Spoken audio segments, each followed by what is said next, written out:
देखो, AC circuits containing resistance only. क्या पढ़ना है हमारे को? एसी सर्किट्स पढ़ने, ठीक है।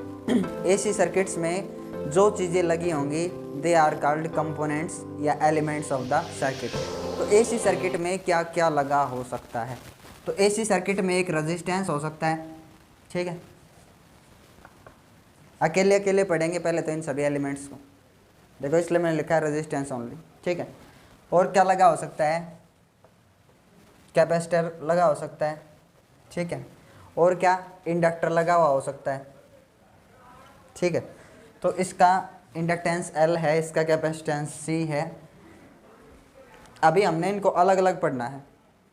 जब आप एसी सप्लाई दोगे तो ये इनका जो बिहेवियर है वो कैसा होगा। अभी तक हमने इनको क्या सप्लाई, कौन सी सप्लाई दी थी? DC supply. एसी सप्लाई में तो हमने इनको स्टडी नहीं किया अभी, तो अभी हम स्टडी करेंगे कि AC circuits containing resistance only resistance होगा तो ई और आई का रिलेशन कैसा होगा, ईएमएफ का और करंट का। आई चीज़ समझ में?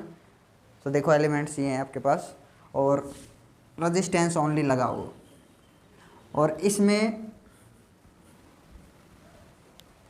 जब आप रेजिस्टेंस ओनली पढ़ रहे हो तो आपको हर बार देखो आपके पास आपने जो सर्किट पढ़ने हैं वो resistance only, capacitance only, inductance only, inductance only and capacitance only. पहले अलग अलग पढ़ेंगे इनको सभी को, ठीक है। एक सर्किट ऐसा होगा जिसमें किन्हीं दो को कंबाइन किया होगा। एक बार ऐसे पढ़ेंगे इसको, देखो ये है LCR, जहाँ पे तीनों एक साथ लगे होंगे किसी सर्किट में, तो कौन सा सर्किट बोला जाएगा?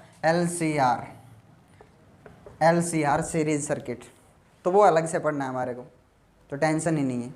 आगे समझ में? अभी अलग अलग करके पढ़ेंगे कि रेजिस्टेंस ओनली जब होगा तो क्या होगा, ईएमएफ की और करंट की इक्वेशंस कैसे बनेंगी। तो हर बार टोटल 6 स्टेप रहेंगे आपके पास, वही 6 स्टेप इसके लिए, वही 6 स्टेप इसके लिए, 6 स्टेप्स ओनली, ध्यान रखना। Our first step is circuit diagram, ठीक है। पहला स्टेप क्या होगा आपका? सर्किट डायग्राम बनाना है। तो ये रहा रेजिस्टेंस और ये एसी सप्लाई दे दी इसको, ठीक है। ये साइन है एसी सप्लाई का। इक्वेशन ऑफ ईएमएफ, क्योंकि सप्लाई में क्या दिया हमने? वोल्टेज या ईएमएफ। बैटरी लगाते थे वो भी तो वोल्टेज देते थे, अब भी क्या दिया हमने? ईएमएफ। तो equation of EMF, equation of EMF क्या होगी? E is equals to E nought sine omega t, क्योंकि आपने जो सप्लाई दी है ना उसका ईएमएफ चेंज हो रहा है। कैसा ईएमएफ दिया आपने यहाँ पे? एसी ईएमएफ है जिसका नेचर अल्टरनेटिंग है भाई। अगर करंट अल्टरनेटिंग होगा तो ईएमएफ भी कैसा होगा? अल्टरनेटिंग। तो ये इक्वेशन बनी इसके ईएमएफ की। अब third step, equation for current, equation of current. अब जब मैं रेजिस्टेंस ओनली लगा रहा हूँ सर्किट में तो मैं इस ईएमएफ को R से डिवाइड कर दूँ बोथ साइड, कुछ फ़र्क पड़ेगा क्या? E by R is equals to E naught by R sine omega T. E by I क्या होगा? करंट। तो करंट की इक्वेशन क्या होगी? I E naught by R I naught sine omega T. ये आपकी करंट की इक्वेशन होगी भाई। आ रहा है समझ में? अब नेक्स्ट स्टेप क्या रहेगा? Opposition to the current. याद रखना, opposition to the current. Opposition to the current कितना? तो ऑपोजिशन मतलब विरोध या रेजिस्टेंस बोल सकता हूँ ना इसको। तो फॉर्मूला क्या है अपना रेजिस्टेंस के लिए? V by I, in this case E node by I node, और दैट इज रेजिस्टेंस R। जो आ रही है ई नोड बाय आई नोड रेजिस्टेंस। आगे समझ में? ऑपोजिशन टू द करंट क्या है? यहाँ पे जो करंट का विरोध कर रहे हैं वो रेजिस्टेंस है। आगे है समझ में? हाँ। अगला स्टेप देखो, फिफ्थ स्टेप, कहीं पर बना लेना, यहाँ पर, यहाँ कहीं पर भी। फिफ्थ स्टेप क्या होगा आपका, वेव डायग्राम। क्या बनाना है, वेव डायग्राम। वेव डायग्राम क्या, जो आपका डायग्राम था ना ये वाला, वेव डायग्राम है ये। आपको दिख रहा है करंट का इक्वेशन और ईएमएफ का इक्वेशन, देखो क्या इनके बीच कोई फेज डिफरेंस है क्या, ये भी साइन ओमेगा टी, ये भी क्या है साइन ओमेगा टी, यानी कि दोनों एक साथ बढ़ेंगे और दोनों एक साथ घटेंगे, दोनों एक साथ पीक वैल्यू पर पहुंचेंगे और एक साथ ही क्या होंगे सर्किट में, जीरो। तो फेज डिफरेंस नहीं है, तो साइनोसाइडल ग्राफ तो ये होता है ना अपना, आ रहा है समझ में। तो ये किसका है, ई नोड मैक्सिमम, इधर नेगेटिव में मैक्सिमम ई नोड। अब करंट का भी, करंट साथ ही चल रहा है, इसमें कोई फेज डिफरेंस नहीं है, तो आप लिख सकते हो यहाँ phase difference between I and E zero. कितना फेज डिफरेंस हुआ, ज़ीरो, फेज डिफरेंस ज़ीरो है। तो जैसे जैसे ई बढ़ रहा है वैसे वैसे इसके साथ साथ कौन चल रहा है, आई। जब ई मैक्सिमम हो जाएगा तब आई भी क्या हो जाएगा, मैक्सिमम। आप इसको ऐसे शो कर सकते हो, बिल्कुल उसी टाइम पे जब ये जीरो, तो ये करंट, ये ऊपर वाला है ईएमएफ के लिए और नीचे वाला किसके लिए है, करंट के लिए। वेव डायग्राम समझ में आ गया। 5 स्टेप कंप्लीट, एक लास्ट स्टेप और बचता है, वो आपको समझना है। 6 स्टेप में क्या करना है, फेजर डायग्राम। क्या बनाना है, फेजर डायग्राम। क्या होता है फेजर डायग्राम, शुरू में समझाया था मैंने। ये रहा ईएमएफ वेक्टर जो ऐसे घूम रहा है ना। अभी इस टाइम इंस्टेंट पे ईएमएफ की वैल्यू इतनी है ना, पीक वैल्यू तो मानो इतनी होगी ऊपर। अभी फेजर डायग्राम में करंट का भी वेक्टर घूम रहा है, फेज डिफरेंस कितना है, ज़ीरो। तो ये इसी के ऊपर क्या आएगा, इसी के ऊपर बिल्कुल ऊपर क्या आएगा, करंट का वेक्टर भी घूम रहा है। दोनों के बीच फेज डिफरेंस ज़ीरो है, तो एक के ऊपर दूसरा आएगा कि नहीं, दोनों एक साथ बढ़ रहे हैं और एक साथ ही क्या हो रहे हैं, घट रहे हैं। आया ना समझ में। अभी देखो ये ऊपर जा रहा है कि नीचे जा रहा है, मैक्सिमम वैल्यू की तरफ जा रहा है ना, ईएमएफ भी और करंट भी। जैसे दोनों वेक्टर एक साथ घूम करके इधर आएंगे, ये नीचे आएगा, दोनों ईएमएफ भी जीरो और करंट भी ज़ीरो। फिर ये घूम करके इधर आएगा, ईएमएफ नेगेटिव में मैक्सिमम, करंट भी एक ही साथ उसी टाइम पे, तो क्योंकि एक के ऊपर दूसरा वेक्टर है ना, ईएमएफ वेक्टर और रेडियस वेक्टर ये जो है ना करंट का, वो सेम जीरो एंगल है दोनों के बीच में। आगे समझ में। तो हर बार आपको 6 ही स्टेप करने हैं। इस केस में आपको आसान लग रहा होगा क्योंकि रेजिस्टेंस ओनली है, तो आसान है, काम की चीज़ें हैं। आगे जितने भी चीज़ें हैं वो यहाँ से ही स्टार्ट होंगी। अगर ये आपके समझ में नहीं आया ना तो आगे कुछ भी समझ में नहीं आना, इसलिए थोड़ा ध्यान से, ठीक है। अब AC circuit containing inductance only, क्या लगाना है, इंडक्टर।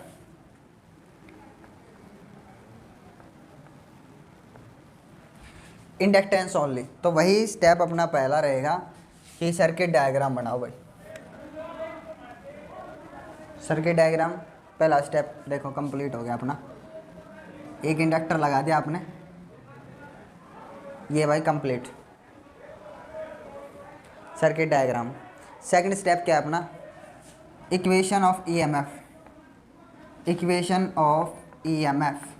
तो ईएमएफ आपने कितना दिया है, E is equal to E naught sine omega T.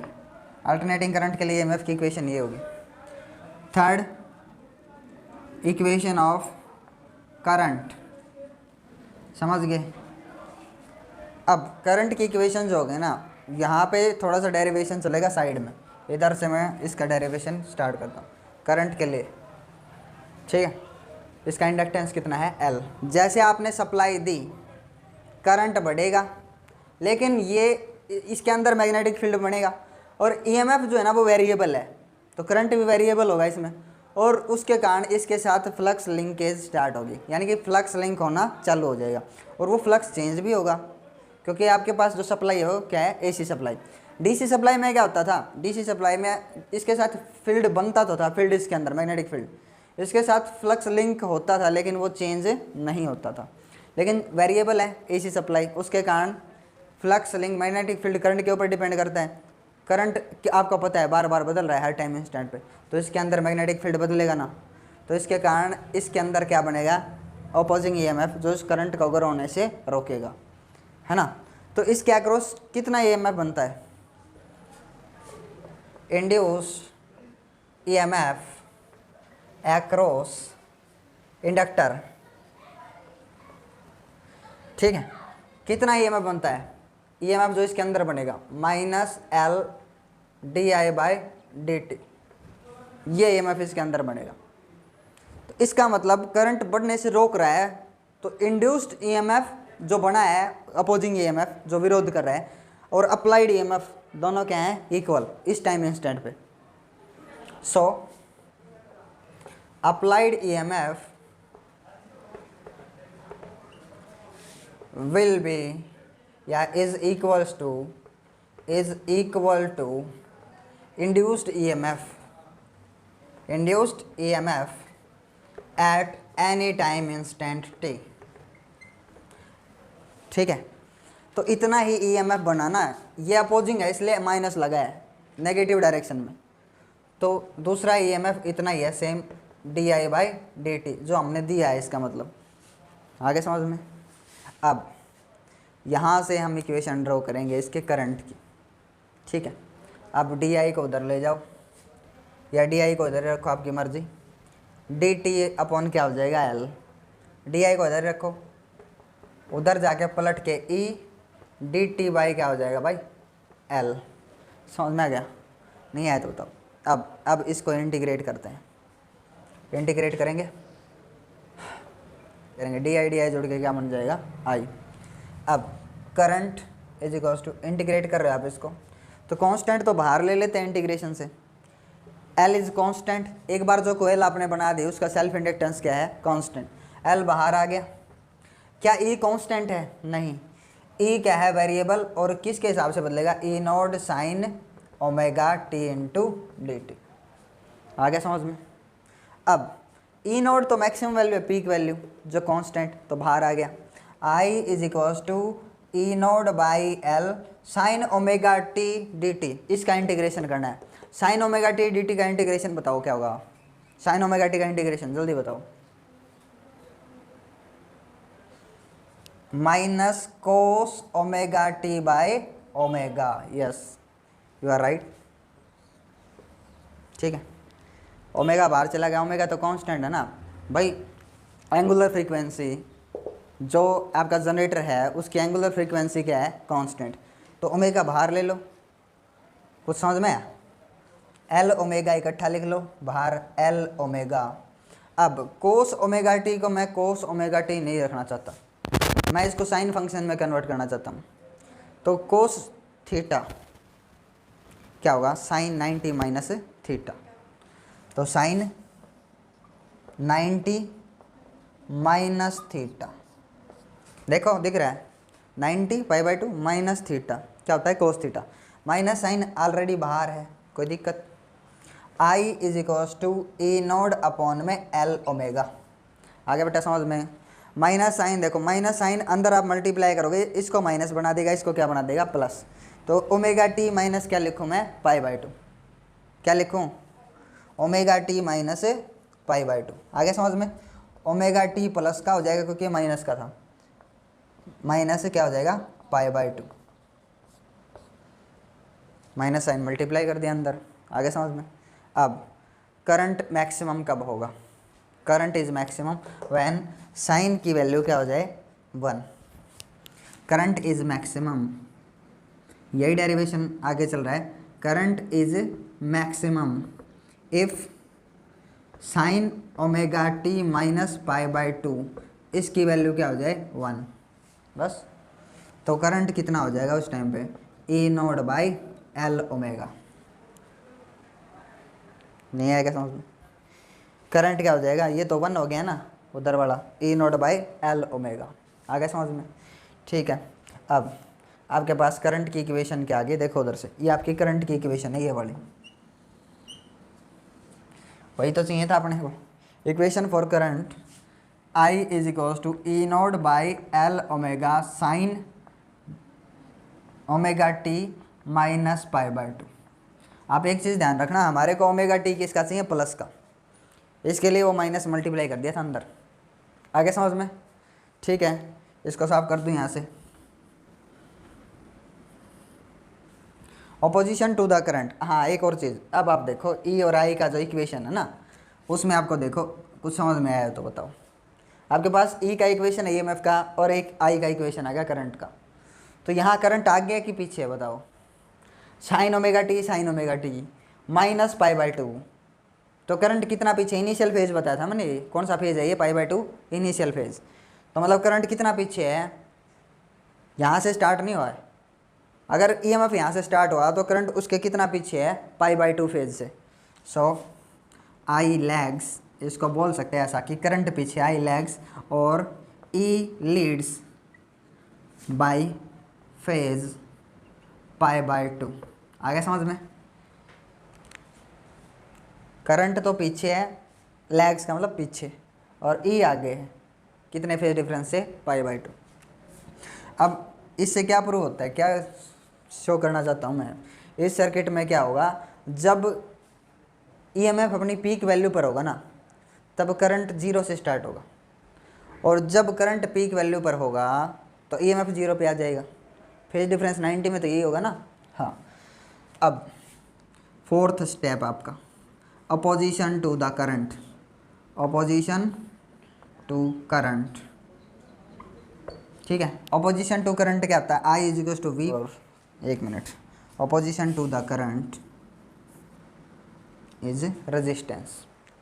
Resistance क्या होगा, वी बाई आई, क्या होगा, वी बाई आई, क्या हो जाएगा, रेजिस्टेंस। अब ई नोड से ई नोड कैंसिल, क्या हो जाएगा, एल ओमेगा पलट के ऊपर चला गया। आ रहा है समझ में? अब एक चीज़ देखिए, ये एल ओमेगा क्या है, अपोजिशन टू करंट यानी कि रेजिस्टेंस। अब होगा क्या, देखो ओमेगा क्या, एंगुलर फ्रीक्वेंसी, जो आपने एसी सप्लाई दी है उसकी एंगुलर फ्रीक्वेंसी जीरो है क्या?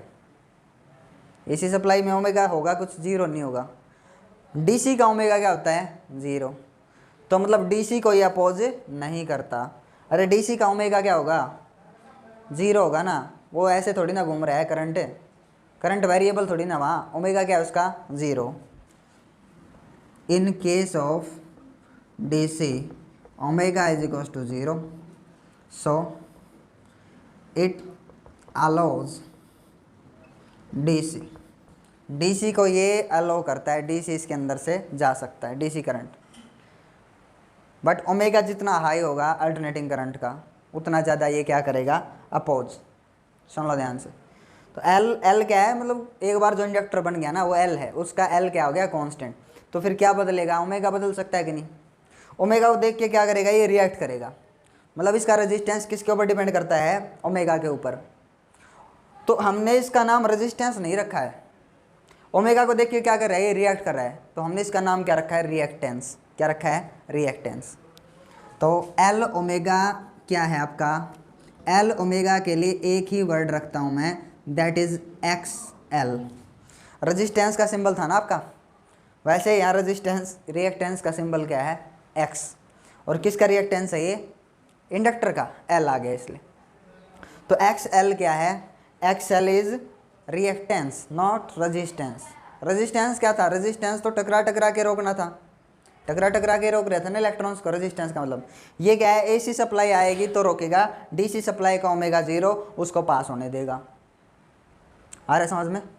तो ये रिएक्ट कर रहा है सप्लाई दे करके, ओमेगा देख करके रिएक्ट कर रहा है, इसलिए इसका नाम क्या रखा हमने, रिएक्टेंस। और कौन सा रिएक्टेंस है, इंडक्टर का, इसलिए इंडक्टिव रिएक्टेंस। आगे समझ में? सो एक्सएल हमें याद रहना चाहिए, एक्सएल एल ओमेगा के इक्वल है, और this is called inductive reactance, inductive reactance. ठीक है, ठीक। अब इसमें ये 4 स्टेप कंप्लीट हो गए। नेक्स्ट स्टेप, 5th स्टेप क्या रहेगा आपका, कौन सा डायग्राम है, वेव डायग्राम। ठीक है, वेव डायग्राम ये रहा। पहले ईएमएफ के लिए बनाओ, ईएमएफ ए नोड माइनस ए नोड, ये रहा कोई दिक्कत। अब जो करंट है वो दिख रहा है सीधे सीधे, करंट तो पाई बाय 2 फेज से क्या है पीछे, यानी कि ये जब मैक्सिमम होगा पीक वैल्यू ऑफ ईएमएफ, तो करंट कहाँ से स्टार्ट होगा, 0 से। यहाँ तक फेज कितना हो जाता है, पाई/2।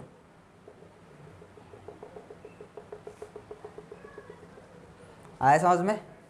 ये पाई/2 फेज डिफरेंस उसको वेव डायग्राम में ऐसे शो करेंगे। आ रहा है समझ में। यहाँ से स्टार्ट करना है आपने, क्योंकि जब ये पीक वैल्यू पे था तब ये 0 से स्टार्ट हुआ है। यहाँ मेन पोजीशन पे क्या है, ये करंट 0। तो ईएमएफ का लिए और ये किसके लिए, करंट के लिए। दोनों डायग्राम एक साथ बनाने हैं। नेक्स्ट इज लास्ट स्टेप इसके लिए, फेजर डायग्राम। कौन सा डायग्राम है, फेजर डायग्राम। फेजर डायग्राम बनाओ भाई। ये रहा EMF vector, at any instant EMF की वैल्यू इतनी है, करंट कितना पीछे है, पाई/2 90 डिग्री।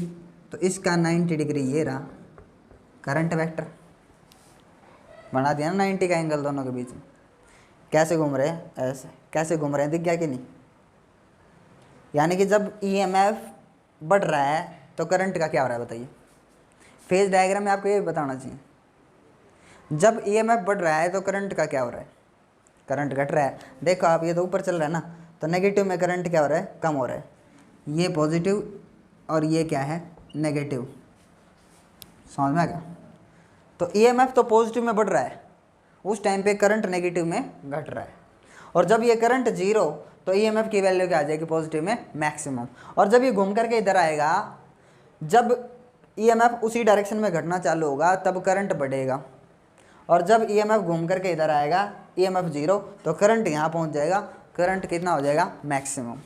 आ गया समझ में। अब एक लास्ट बचता है अपने पास इसमें, कैपेसिटेंस ओनली। ऐसे सर्किट में क्या लगाओ, कैपेसिटर।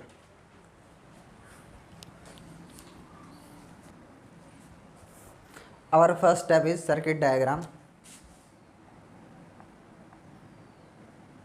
ये लो circuit diagram. Second is equation of current या ईएमएफ। इक्वेशन ऑफ ईएमएफ क्या है, E is equal to E naught sine omega T. Third step is equation of current. Equation of current is, उसके लिए फिर से derivation इधर करेंगे। Equation of current, we know for capacitor, capacitor के लिए हम क्या जानते हैं, जो चार्ज होगा ना, चार्ज, उसका फॉर्मूला होता है C/V। Charge in a capacitor is equal to capacitance multiply by voltage. For any change dq in charge, voltage also changes dE। ठीक है, डी क्यू चार्ज दिया आपने, तो वोल्टेज यानी कि ईएमएफ कितना चेंज हुआ, dE। तो चार्ज चेंज करने से चेंज हुआ। तो according to this equation d q is equals to C/dE। Okay. अब मेरे को तो करंट चाहिए, डिफ्रेंशिएटिंग बोथ साइड, यानी कि dividing by dt both side. dq/dt क्या होता है, करंट। करंट चाहिए ना अपने को, तो dE बाई क्या हो जाएगा, dt। अब dq/dt यानी कि मैं इसको लिख देता हूँ सीधा सीधा करंट I, C कांस्टेंट बाहर, d यानी कि E, इसका इक्वेशन क्या होगा, E naught sine omega t divided by dt। अभी डिफ्रेंशिएशन करेंगे, ई नोड कांस्टेंट, ई नोड बाहर आ जाएगा, ई नोड साइन ओमेगा टी और dt, इसका डिफ्रेंशिएशन, साइन ओमेगा टी का डिफ्रेंशिएशन याद है। साइन ओमेगा टी का डिफ्रेंशिएशन क्या होगा, कोस omega T into omega. Plus का होगा क्या, यस प्लस होगा, डिफ्रेंशिएशन माइनस नहीं होगा। इंटीग्रेशन माइनस होता है, डिफ्रेंशिएशन क्या होता है, प्लस। कोस ओमेगा टी इंटू ओमेगा, तो ओमेगा उधर ले लो, ओमेगा की दिक्कत नहीं, ओमेगा बाहर आ गया। ठीक है। अब मेरे को इसको साइन फंक्शन में कन्वर्ट करना है। तो साइन फंक्शन में मतलब साइन 90 माइनस थीटा, और एक क्या होता है साइन 90 प्लस थीटा। देखो ध्यान से, 90 माइनस थीटा और 90 प्लस थीटा, 90 प्लस थीटा मान लो आप। इसको आगे लिख सकता हूँ मैं ऐसे, कभी सोचो 90 प्लस थीटा। अब मैंने इसको ओमेगा टी को आगे लिख दिया था, ओमेगा टी प्लस π/2।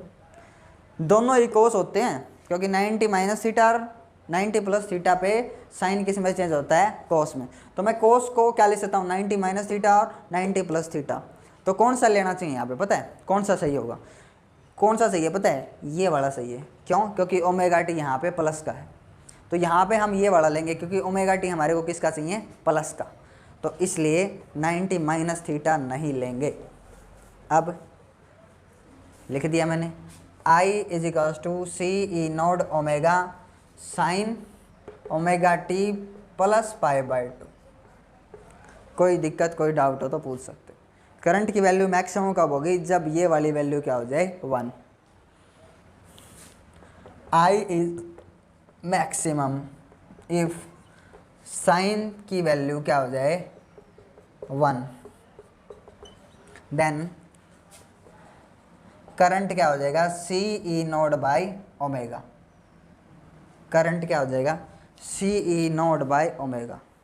चाहिए ना अपने को, चाहिए ये, इसलिए लिखा है मैंने। तो करंट की इक्वेशन मिल गई, वहाँ देख लो। Equation of current I is equals to I naught sine omega T plus π/2। क्या समझ में है भाई। अब कौन आगे कौन पीछे, करंट की और दोनों की इक्वेशन देखो, ईएमएफ की और करंट की। ईएमएफ और करंट की इक्वेशन क्या कहती है, करंट आगे है कि पीछे, अब आगे है। कितने फेज डिफरेंस से, π/2। आई लीड्स आगे एंड ई लैग्स, ई पीछे है, बाई फेज डिफरेंस π/2। आगे समझ में। अब अपोजिशन टू द करंट, अपना fourth step, opposition to the current क्या होता है, रेजिस्टेंस हमें पता है, V बाई आई। आई ये रहा formula, C E naught omega, E naught से E node cancel, 1/c omega. और इसको क्या मान लिया, XC रिएक्टेंस है ये। मैंने बोला था ना, ये ओमेगा को देख के क्या करेगा, ये भी रिएक्ट करेगा। तो ये रिएक्टेंस है इसका, रेजिस्टेंस नहीं बोलेंगे, यूनिट सेम रहेगा। पिछले वाले का यूनिट भी ओम और इसका यूनिट भी क्या होगा, ओम। याद रख लेना, रेजिस्टेंस ही तो है ये, नाम ही अलग रखा है रिएक्टेंस। तो XC किसका रिएक्टेंस है, कैपेसिटेंस का। तो कैपेसिटिव रिएक्टेंस बोला जाएगा। क्या ये कैपेसिटिव रिएक्टेंस, किसको देख करके ये अपना मतलब बिहेवियर दिखाएगा आपको, ओमेगा को देख करके। ओमेगा किधर है, नीचे। तो आप देखो DC का ओमेगा क्या होता है, 0। Omega for DC, in case of DC omega क्या होता है भाई, 0। तो क्या निकल के आया, ये DC को पास होने देगा क्या, इंडक्टर तो DC को पास होने दे रहा था। इसमें 1/c ओमेगा है, उल्टा। अगर ओमेगा 0 हुआ तो 1/0 इनफाइनाइट, रेजिस्टेंस कितना हो जाएगा इसका, infinite. So it blocks DC, it blocks DC, allows AC। दोनों एक दूसरे के अपोजिट है बेटा। किसको अलाउ करता है ये, AC को। इंडक्टर किसको अपोज कर रहा था, AC को अपोज कर रहा था, वो अलाउ नहीं कर रहा था। अब इंडक्टर DC को अलाउ कर रहा था और ये DC को ब्लॉक कर रहा है ना, क्योंकि ओमेगा नीचे है। बस आपको यूँ याद रखना है कि XC जो है ना, XC उसका फॉर्मूला क्या है, C ओमेगा, 1/c ओमेगा। ये जरूर याद रखना। XC एक वर्ड में लिख दिया दोनों को। अब रिएक्टेंस है कितना, 1/c omega. This is called capacitive reactance.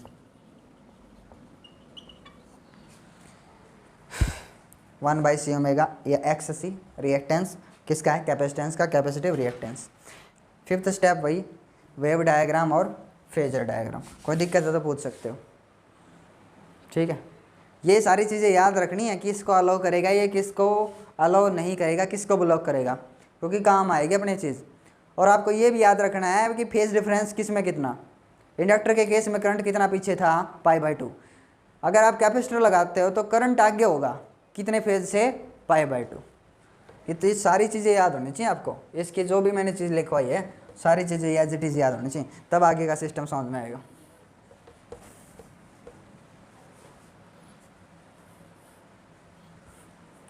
What is our next step, wave diagram.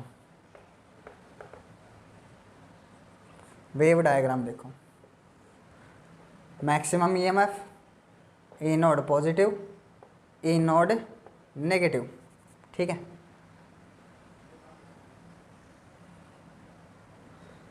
Time, अब देखो ईएमएफ 0 था, फिर मैक्सिमम हुआ, पीक वैल्यू तक पहुंचा, ठीक है, कोई दिक्कत नहीं।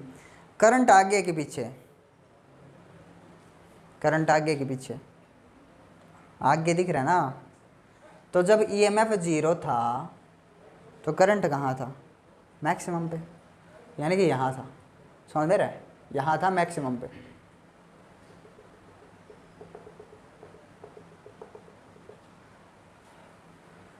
ये चीज़ याद रखना आप, ये करंट है, यानी कि ईएमएफ यहाँ 0 तब करंट मैक्सिमम, और जब ये करंट मैक्सिमम हुआ तो ये क्या हो गया यहाँ पे, ऐसा सा बनाओ ताकि इसके नीचे आ जाए बस, ठीक है। ये पॉइंट यूँ समझो, ये पीक वैल्यू के नीचे है ये। तो ये जब फुल हुआ ईएमएफ तब करंट वापस क्या हो गया, 0, और जब ईएमएफ 0 हुआ तो करंट क्या हो गया फिर, मैक्सिमम। तो ये इसका कौन सा डायग्राम है, wave diagram. Phasor diagram, last step, phasor diagram.